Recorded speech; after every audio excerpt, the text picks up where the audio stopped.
Hablando ya del batallón Oromontique, el batallón Lempa y el batallón Jucuarán, perteneciente a la 6ª Brigada de Infantería. Ahora seguimos con la historia de las nanitas, ¿verdad? Y las conocemos nosotros con ese amor, con ese aprecio, porque hacían la comida, echaban las tortillitas y lavaban, bueno, tantas tareas administrativas que nosotros. Soy Silvia Maricela Castro, vivo en Cantón San Marcos Lempa.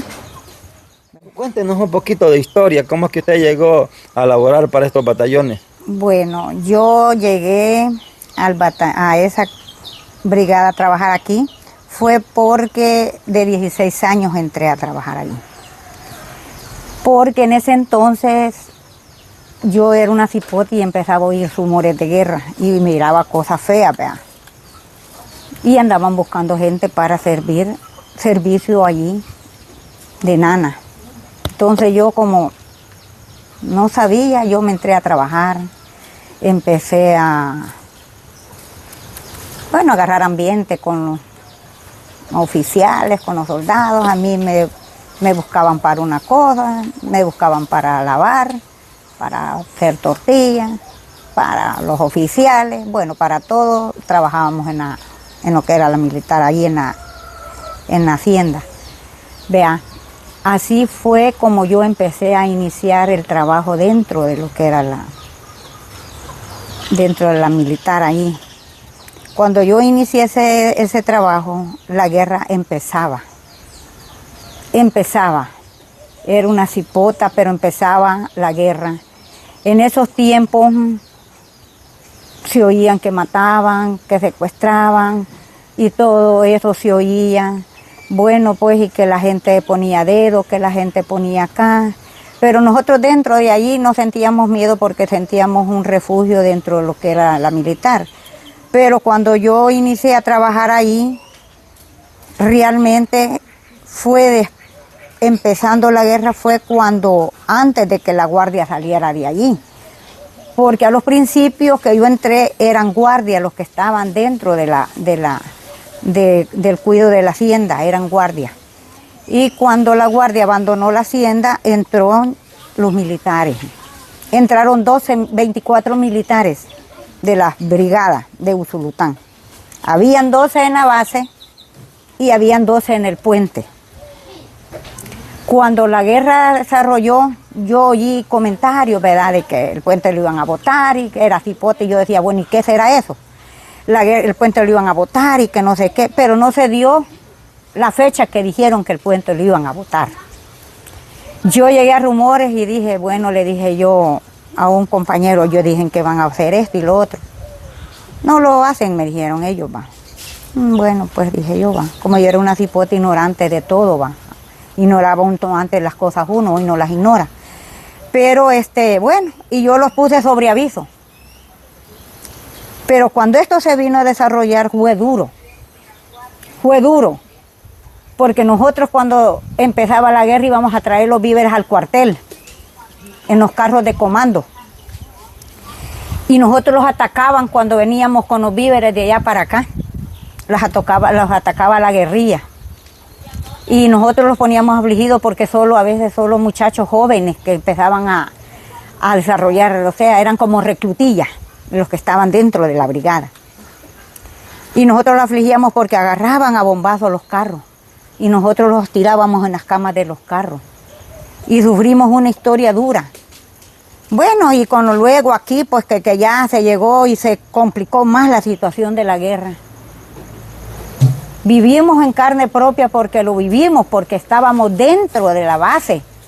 Cuando se dio el derrumbe del puente y se dio el derrumbe de la quemada de Antel, quemada de la estación, y vivimos en carne propia porque atacaron los soldados que estaban dentro de la base y los soldados solo eran 2 y no podían desarrollar el enfrentamiento. Allí los quedábamos nosotros porque teníamos miedo venir a dormir en nuestros hogares, porque los decían que los iban a matar. Y luego nosotros ya empezamos a quedarlos allí. Cuando eso se dio, se atacó todo lo que era alrededor de la base. Alrededor del puente se oían los grandes derrumbes, de grandes tracateos. Yo me acuerdo, el capitán no me recuerdo quién era el que estaba ahí. Pero sí me acuerdo que llamaban refuerzos de otras brigadas para acá y no podían entrar porque lo estaban atacando por diferentes lugares, lo habían puesto emboscada. Entonces nosotros pensábamos pues, y yo les cuento a mis amigas que no han vivido una vida dura como la que vivimos nosotros en la guerra. Porque nosotros tenemos una historia que contar, lo que vivimos ahí. Porque vivimos dolores, ver cómo llevaban soldados en aquellos helicópteros y los tiraban ahí, en un volado que había ahí, como que era donde metían los carros. Cuto, sin cabeza, sin manos, con las tripas de afuera. Nosotros sufrimos ver los helicópteros cuando bajaban, solo los tiraban ahí y se iban a traer los demás heridos a otros lugares. Unos que pudieron rescatar del puente cuando pusieron las bombas en el puente, que fue el único que quedó vivo, lo fueron a capturar allá abajo, lo fueron a sacar, que él quedó como traumado, como loco. De ahí los demás toditos murieron dentro de la base que habían ahí, que habían hecho las trincheras de barriles llenos de arena. Y los que venían, que patrullaban de la punta hasta mediación, porque allí les tocaba a ellos de la punta del puente hasta mediación del puente de Oro. De la otra mediación continuaban la guardia, cuidando de allí para allá. Sí, de ahí para allá cuidaba la guardia. Y tuvimos una historia bien dura, cuando la guardia estaba, nosotros una vez con la nana, que ya murió reina, y la otra no me recuerdo cómo se llamaba, salimos aquí a comprar comida para nosotros, porque aburría a veces comer lo mismo, frijoles, arroz, que ataderas le decían a los macarrones. Y salíamos a comprar comidita y los guardias dijeron, a ver quién les dijo a ellos que nosotros éramos orejas de los guerrilleros. Y ellos los llegaron a capturar allí y los llevaron por una semana, tener secuestradas allá en San Nicolás Lempa. Cosas que ni al teniente le querían hacer caso, ni querían creerle, pues, lo que el teniente les decía. Pues y entonces llegaron hasta a la brigada, todo ese problema. Y gracias a Dios lo pudieron resolver porque los hombres no los querían dar porque decían que éramos orejas. Y hasta que se les probó con hechos que nosotros no estábamos dentro de la base trabajando, esos hombres los querían matar a nosotros porque dijo que nosotros estábamos haciendo los dos bandos, estábamos de uno y estábamos a favor del otro. Pues y en eso los dieron, gracias a Dios. Y luego volvimos a trabajar a la base, pero como les repito, esa noche de toda esa tragedia que hubo, sin mentirles, y es ninguna exageración, yo nunca en la vida había agarrado un fusil. Nunca en la vida, pero ni sabía ni cómo se disparaba. Y ese día los hombres lloraban, los soldaditos lloraban, porque nana, decían, los vamos a morir, nana, los vamos a morir. No los vamos a morir, les decíamos. Nosotros les íbamos a llenar las voladas de casquillos, les metíamos los volados para que dispararan ellos, pues. Nosotros en la champa, en la cocina, donde cocían el maíz ellos, y lo lavaban, los rancheros, va. Y nosotros agachaditas ahí, como había una gran pila, ahí agachadas metiéndoles para que ellos... Pero a todo esto los hombres ya venían dentro de lo que era la base. Ya estaban metidos, porque todos los que estaban afuera de la trinchera donde nosotros estábamos, lavaban el maíz, a eso ya lo habían mandado, ya le habían tirado bastante para su caso. Y a eso lo habían hecho dostra todo, alrededor del Roldán, porque todo se lo emboscaron. Todo eso se lo emboscaron ellos. Y toda la tendalada de uniformes que habíamos ido a lavar un día antes, eso los dejaron como que eran hilachas, tanto de aquel gran bombardeo que se dio en ese momento, porque los hombres casi llegaron, se apostaron casi dentro de lo que era la base. Y una bomba que dejaron así, un gran palo con las castas que hay dentro todavía de la hacienda, ahí dejaron una gran bomba así, ¿ves? Ahí amaneció que gracias a Dios si esa cosa hubiera reventado, quizás hubiéramos muerto, porque esos hombres tiraban con ganas. Pero lo que yo le digo, que yo nunca había agarrado un fusil, ahí lo agarramos. ¿Por qué? Porque no tenían municiones los pobres soldados, que estaban con nosotros y nosotros salimos corriendo de la rancherilla para la cocina donde dormían el capitán, donde dormía ellos, tenían su base ellos, donde ellos comían y todo su casino que les decían ellos, ¿vea? Salíamos corriendo y salimos a decirle que munición no había y que los soldados estaban ya no había. Y no hallábamos cómo hacer nosotros. Nosotros los pusimos a como locas, como dicen, pero agarramos el fusil a poderlos defender un poquito. Y de ahí los mandaron, de ahí que cayeron helicópteros, que como no había de dónde entrar militares, con los aviones, que se oían los aviones, por aquellos grandes bombardeos. Y así fue una historia dura, que yo después me decían a mí que si, ¿por qué cuando ya se acabó la guerra, ya esto quedó así?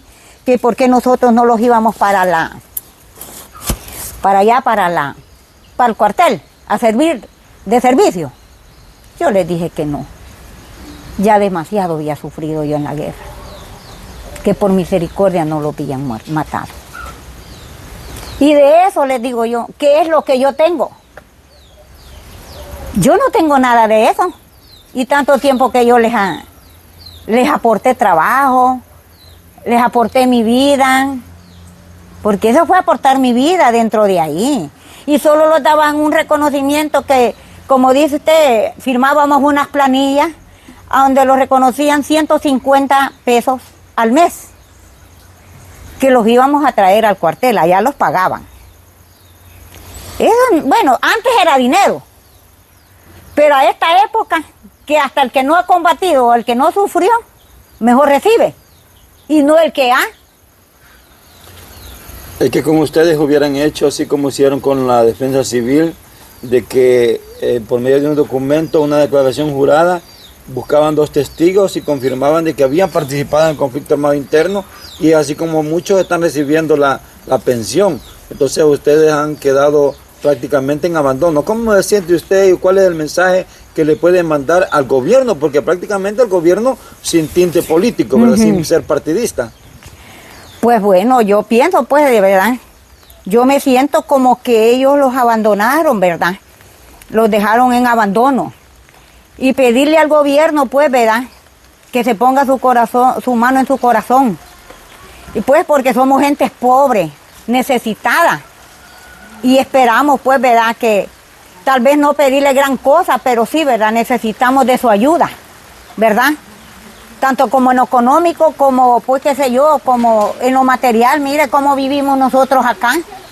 Bueno, nosotros vivimos pobremente, no hay una fuente de trabajo, ¿verdad? Yo no tengo quien me ayude. Solo mi hija, la única, que como puede ella me echa la manito, va. Cuando entablaron las pláticas o hicieron los acuerdos de paz, cuando hicieron las firmas, tenían que haber considerado todo eso y no dejarle problemas al gobierno. Prácticamente yo le echo la culpa a los comandantes, porque ellos tenían que haber considerado. Sí. Ellos sabían cómo estaba la situación, pues, pero igual, algún número de teléfono donde podamos contactarla, donde nuestra gente puede ayudarla, porque pedir no es fuerza, no, dar es voluntad. Así es, cabal. Denos un número. Vaya, el número. Sí. Vaya, el número es 79310056, ¿verdad? Ya escucharon, gente, ahí la pueden contactar a ella y hacerle llegar la ayuda voluntaria que ustedes deseen. Si están en mejores condiciones, acuérdense que dando es como recibimos.